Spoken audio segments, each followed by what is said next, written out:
Hello दोस्तों, ये देखिए। ये मैंने कला और संस्कृति का एक तैयार किया है, क्वेश्चन है जो बीपीएससी मेंस के लिए है।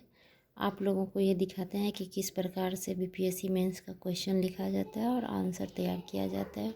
इसी तरह हम लोग प्रारूप तैयार करके टॉपिक वाइज क्वेश्चन आंसर को कंप्लीट करेंगे। तो शुरू करते हैं हम लोग कला एवं संस्कृति से। ये टॉपिक है, ये क्वेश्चन है। मौर्य कला तथा भवन निर्माण कला की विशेषताओं को स्पष्ट कीजिए तथा बौद्ध धर्म के साथ उनके संबंध पर भी प्रकाश डालिए। ये 64वीं बीपीएससी में 2019 में पूछा गया क्वेश्चन है और बार बार रिपीट किया जाता है ये सब क्वेश्चन को। तो हम लोग देखते हैं इसका आंसर किस प्रकार लिखते हैं। मैंने एक क्वेश्चन का आंसर तैयार किया है जो इस प्रकार है। मौर्य साम्राज्य प्राचीन भारत का पहला अखिल भारतीय साम्राज्य था जो भारत के अधिकांश भाग और उसके उपमहाद्वीप के चारों ओर फैले हुए था। इस अवधि में लकड़ी के उपयोग से लेकर पत्थर तक कला और वास्तुकला में एक महत्वपूर्ण परिवर्तन देखा गया।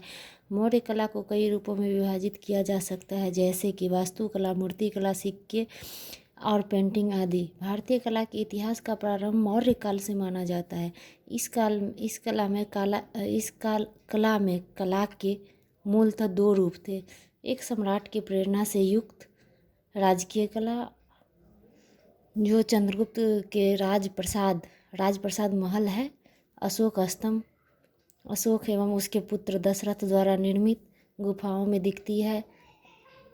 अन्य दूसरा रूप लोक कला है। एक राज्य कला थी, दूसरा लोक कला का था, जो दीदारगंज एवं बेसर नगर की यक्षी में देखने को मिलती है। लोक कला की परंपरा प्राचीन काल से ही काष्ठ एवं मिट्टी में चली आई थी, जो अब पाषाण के माध्यम से अभिव्यक्त की जाने लगी है। राजकीय कला।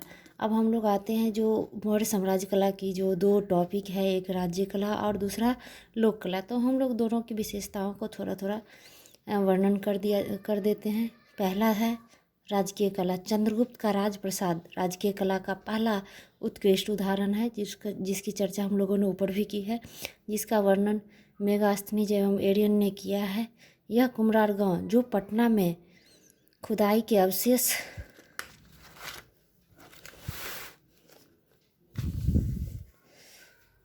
के रूप में प्राप्त हुआ है, जिसकी विशेषता थी कि उसका फर्श एवं छत लकड़ी के थे एवं इसमें बलुआ पत्थर के 40 पॉलिशदार चमकदार पाषाण स्तंभ का प्रयोग हुआ था। फाहान ने इसे देव द्वारा निर्मित कहा है।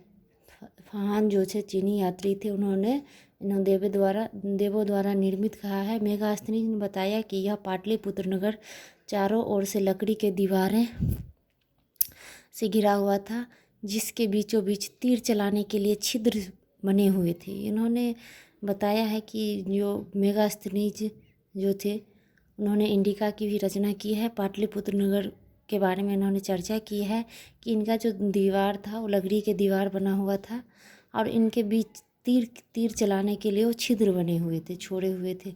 अब उसके बाद आता है अशोक स्तंभ। ये सब राजकीय चर्चा में है। ये मौर्यकालीन कला के उत्कृष्ट नमूने हैं।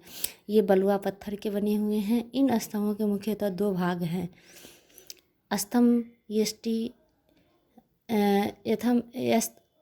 यष्टि या गाबदुम लाट एवं शीर्ष भाग।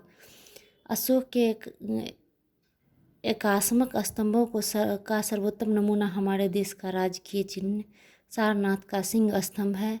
कुछ पाश्चात्य विद्वानों ने अशोक स्तंभ पर ईरानी प्रभाव का भी उल्लेख किया है। अशोक स्तंभ के कुछ उदाहरण हैं। जो अशोक स्तंभ के जो उदाहरण है वो लौरिया नंदनगढ़, जो कि पश्चिमी चंपारण में है, सांची वैशाली में है, सारनाथ से हाथी स्तंभ, सांची से हाथी राजधानी, रामपुरवा से बुल राजधानी आदि है। अशोक ने इन स्तंभों को बौद्ध धर्म का प्रतीक बनाया। अशोक ने बौद्ध धर्म से प्रभावित होकर स्तूप निर्माण को प्रोत्साहित किया और सांची, भरहुत एवं सारनाथ जैसे अन्य भव्य बौद्ध स्तूपों का निर्माण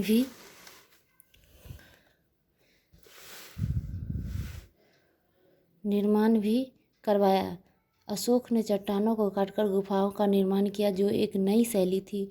गया के निकट बराबर की पहाड़ियों में भी ऐसे कई गुफाएं का निर्माण करवाए। अब आ जाता है सिक्के। एक तो हो गया अशोक स्तंभ, दूसरा सिक्के। मौर्य के सिक्के ज़्यादातर चांदी के थे, ये हम सभी लोग जानते हैं। तब तांबे के बने थे। मौर्य के सिक्के ज़्यादातर चांदी के थे, तब तांबे के बने थे। ये पंचमार्क थे। कौन सा था? पंचमार्क था। और इन्हें कर्पना के नाम से जाना जाता है। हाथी जैसे प्रतीक। रेलिंग में एक पेड़ सिक्कों पर पहाड़ों पर पहाड़ों को चिन्हित किया गया है। अब दूसरा आता है, अभी तक हम लोग जो चल रहे थे वो राज्य कला में। अब आते हैं लोक कला। लोक कला में क्या होता है? लोगों द्वारा जो बनाई गई मूर्तियाँ होती है या जो भी अपने मनोरंजन के लिए करते थे, वो लोक कला है। यक्ष यक्षी की मूर्तियाँ जो मथुरा से पाटलिपुत्रा, विदिशा, कलिंग और सुरपारक तक पाई जाती है, कि अपने निजी शैली है। ये उसका पर्सनल स्टाइल जो है वो सब आती है। ये महाकाय मूर्तियाँ खुले आकाश में स्थापित की जाती है। बेसर नगर में एक महिला आकृति भी पाई गई है। उसका चेहरा गोल है, शरीर स्वस्थ है और होठों पर मुस्कान है। मेढे फटे हुए हैं, हाथों में चूड़ियाँ और आँखों में तेज हैं। कुल मिलाकर यह एक समग्र रूप से अस्त्रैण मुद्रा का शानदार लुक है। टेराकोटा की वस्तुएं बुलंदीबाग, पाटलिपुत्रा, कुम्हार, बसार और बक्सर में पाई गई। एक हाथ में डमरू और को लेकर बुलंदीबाग से एक नारी की आकृति में मिली है। इसके साथ ही एक मुस्कुराता हुआ बालक के सिर का हिस्सा पाया गया है। यह कहा जा सकता है कि लोक कला का जो मूर्ति या जो चित्रांकन हुई है, उसमें एक तक काम करते हुए दिखाया गया है। ये आपको देखने से लगेगा कि लोग कुछ ना कुछ कर रहे हैं। उत्तरी black polished where NBPW Maurya काल की मुख्य मिट्टी के बर्तन थे। ये बारीकी बलुआ जलोढ़ मिट्टी से बने थे और काफ़ी चमकीले थे। ये मुख्य रूप से गंगा घाटी क्षेत्र में पाए जाते हैं।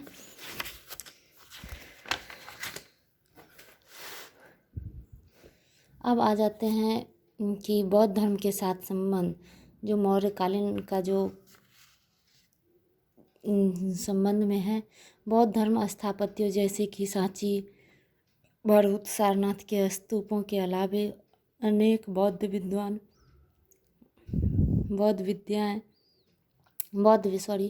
विहारों का निर्माण मौर्य राजाओं द्वारा किया गया था।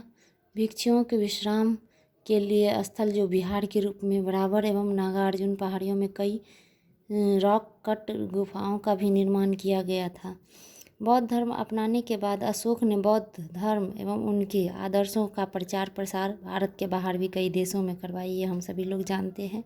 बौद्ध धर्म का प्रचार प्रसार अशोक एवं अशोक के पुत्र भी किए थे, पुत्र पुत्री दोनों ने किए थे। मौर्य सम्राट अशोक ने कलिंग युद्ध के बाद बौद्ध धर्म से प्रभावित होकर बुद्धम शरणम गच्छामि, धम्म शरणम गच्छामि एवं जियो और जीने दो जैसे जन कल्याणकारी आदर्शों को अपने राजधर्म में शामिल किया गया। अभी तक हम लोगों ने चर्चाएं की या उनका मतलब विवरण दिए। अब हम लोग एक निष्कर्ष निकालते हैं कि उन्होंने जो पूछा गया और हमने जो बोले, इसमें क्या निष्कर्ष हो सकती है, क्या अभी तक ने उपरोक्त विश्लेषण के आधार पर हम कह सकते हैं कि मौर्य साम्राज्य भवन निर्माण कला में काफ़ी समृद्धशाली रहे हैं। मतलब कुल मिला के कहा जा सकता है कि जो मौर्य काल का जो शैली रहा है वो सबसे ज़्यादा भवन निर्माण कला में काफ़ी समृद्धशाली रही है और बौद्ध धर्म से उनका अन्योन्याश्रम संबंध रहा है। Okay, thank you. आप लोग को ऑल द बेस्ट।